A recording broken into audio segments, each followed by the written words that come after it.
안녕하세요. 봄입니다. 9월 7일 목요일 오후 5시 36분입니다. 늘 확인하는 거시지표 8개 먼저 보고 갈게요. 보시면 10년물 국채금리 계속 오름세 가다가 약간 이제 정고점 자리에서 주춤하는 모습이고요. 이에 반해서 달러는 이제 105를 넘어가기 직전의 모습입니다. 국제유가도 이틀 연속 양봉이 나와서 지금 90불대에서 초반에서 일단은 주춤하는 모습이에요. 그리고 현재 나스닥 선물을 보면 0.56%, 0.6% 정도 하락을 하고 있습니다. 그래서 여기까지 내려왔다 올라가고 다시 내려오는 흐름이에요. 다음 주에 이제 물가지수 어제는 서비스 PMI 지수가 잘 나와서 빠졌지만 다음 주는 이제 CPI가 대기하고 있습니다. 그래서 이제 하반기 증시는 지금 유가가 계속 올라가고 있기 때문에 이제 이 지지라인을 깨면 더 안 좋은 흐름이 나올 수 있다. 그래서 비트코인 하방 베팅을 기다리자라는 게 중기 전략이 되겠습니다. 일단은 달러하고 국제 유가가 내려와 줘야 돼요. 10년물 국채 금리가 내려와 줘야 증시가 좀 힘을 쓰는데 지금 보면 고점 찍고 내렸다 기술적 반등 후 다시 내려가는 흐름으로 일단은 보여집니다.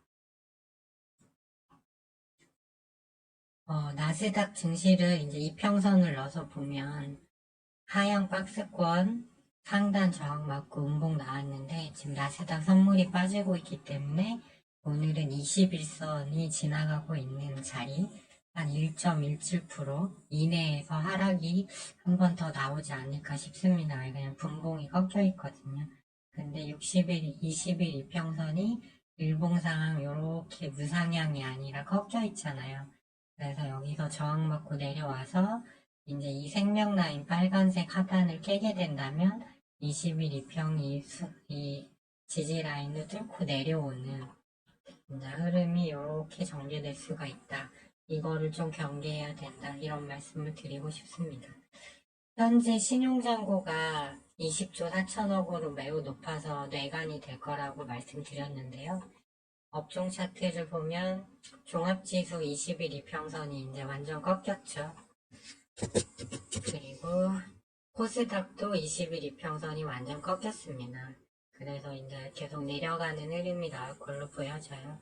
오늘도 보면 개인이 거의 5천억 정도를 매수해서 고객 예탁금은 51조로 줄어들었는 반면에 이제 오늘은 반도체하고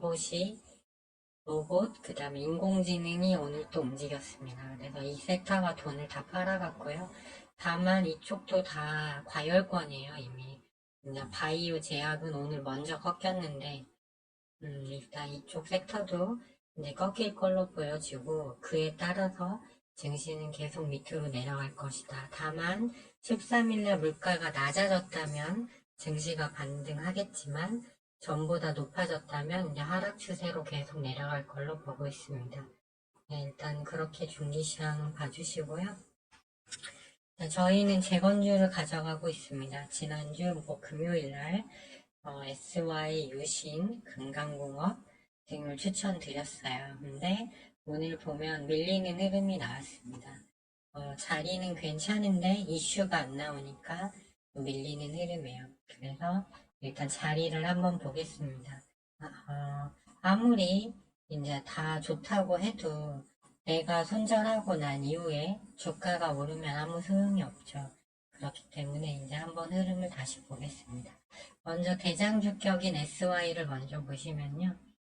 요 5일선에서 더 치고 올라가야 되는데 오늘 여기서 못 가면서 4.48% 하락이 나왔어요. 그리고 현재 시간에서 1% 정도 하락 중입니다.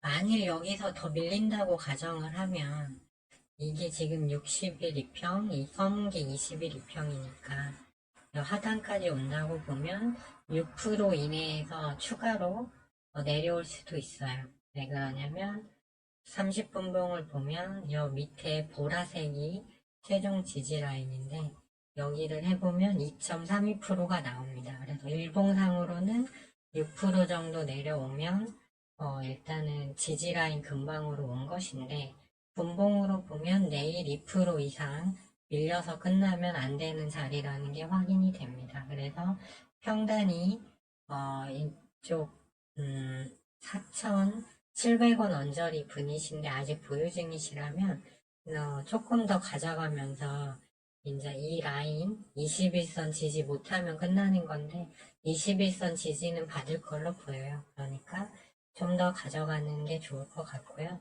제가 보유하고 있는 유시는 오늘부로 이제 손실이 8%가 됐습니다. 여기서 매도 안 하고 가져갔는데 30분봉이 완전 꺾였죠. 분봉으로 보면. 그러면서 이제 그 보라색을 일단 깨고 내려왔어요. 거래량이 워낙 없다 보니까 변동폭이 커서. 다만 이제 아래에서 올라오는 검은색 일봉상 21선에 다 왔습니다. 그래서 2%만 내려가도 지지라인이기 때문에 지금 저도 부태여 매도할 필요는 없다고 해서 가져가고 있고요. 삼부토건 같은 경우도 여기서 21 2평이 더 돌아서야 되는데 돌아서지 못했고요.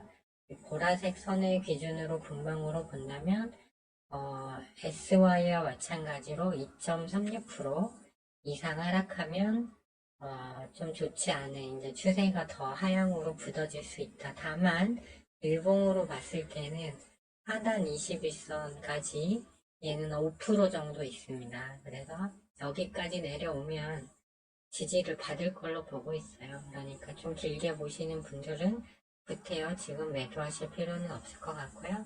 시간에서 미 다스닥 선물이 많이 빠지다 보니까 1.33% 정도 하락 중에 있습니다. 제 기준으로 봤을 때 오늘 미국장이 추가적으로 하락을 한다면 매수할 만한 섹터나 기술적 분석상 자리가 좋은 게 없습니다. 이쪽 섹터에는 하나도. 그래서 저는 오늘 유신을 계속 그대로 재건주를 가져가고 있고요. 일정이 중요해요. 네, 로봇주 같은 경우도 삼성전자 공장 자동화는 작년부터 한다고 한 건데, 일주일 전에 그 뉴스가, 재탕 뉴스가 한번 다시 나오면서 이렇게 시세를 끊고 있잖아요.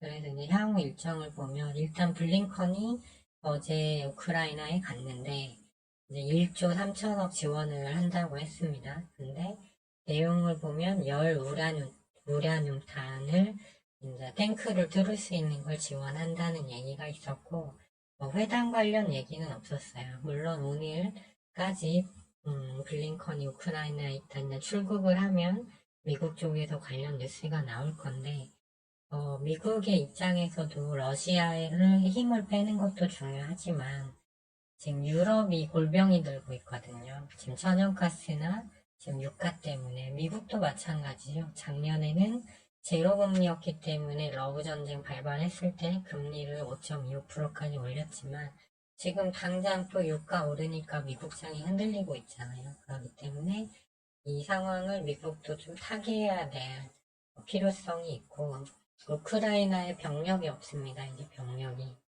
이제 키이우나 이런 데를 지키는 병사 약 25만 정도 빼고 공세를 가할 수 있는 병력이 없어요.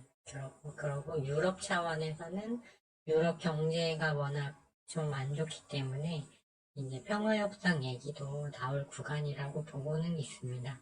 중기적으로는 그래요. 그렇지만 시장이 밀리면 장사가 없겠죠. 그렇기 때문에 일단 유시는 21선 지지받는다 생각하고 좀 더 갖고 갈 거고요. 이제 일정이 중요해요. 이슈라고 하죠. 그래야 수급이 오니까. 근데 일단은 원희룡 장관이 다음 주에 우크라이나 가는 줄 알았는데 그건 아니었고요. 9월 말로 일단 예측이 됐습니다. 오늘 뉴스기사 다시 하니까. 그리고 이제 일단 블링컨이 우크라이나를 떠나고 나면 뭔 얘기가 있겠죠. 이제 그게 하나. 그리고 내일 이제 그 윤석열 대통령이 인도네시아 총리랑 정상회담을 가져요. 그리고 나서 공동 기자회견을 할 예정입니다. 그래서 인도네시아 수도 이전 약 44조짜리죠. 그래서 그와 관련한 뭐 얘기가 좀 나올 수 있어요. 그러면 이제 히림이나 뭐 한미글로벌 해서 재건 쪽이 그 영향을 받아서 한번 이제 미국장이 빠져서 초반에 좀 빠지다가 움직이는 흐름 모멘텀이 한번 있을 수는 있습니다. 그래서 이제 그 부분은 한번 조금 내일 나올 이슈로 한번 좀 체크를 해볼 수가 있어요. 그래서 좋은 게 나오면 지금 이제 갈 만한 섹터가 없기 때문에 이제 더 좋을 수도 있겠고요. 이제 그런 식으로 이해를 하시면 되지 않을까 그런 생각을 해봤습니다. 네, 오늘장 재건주가 하락을 해서 좀 많이 좀 힘드셨겠는데요. 그래도 일단은 아까 제가 말씀해드린 그 지지라인 말씀드렸잖아요. 그러니까 이제 그 지지라인을 깨냐 안 깨냐를 보고 많이 깬다면 그때는 이제 아쉽지만 비중을 줄이거나 아니면 손절 처리를 해야 된다. 그렇게 이해를 하시면 될 것 같습니다. 다만 내일 인도네시아 그 발표권이 있다라는 거 그것만 하나 좀 체크하시면 될 것 같습니다. 네, 지금까지 시청해 주셔서 감사합니다.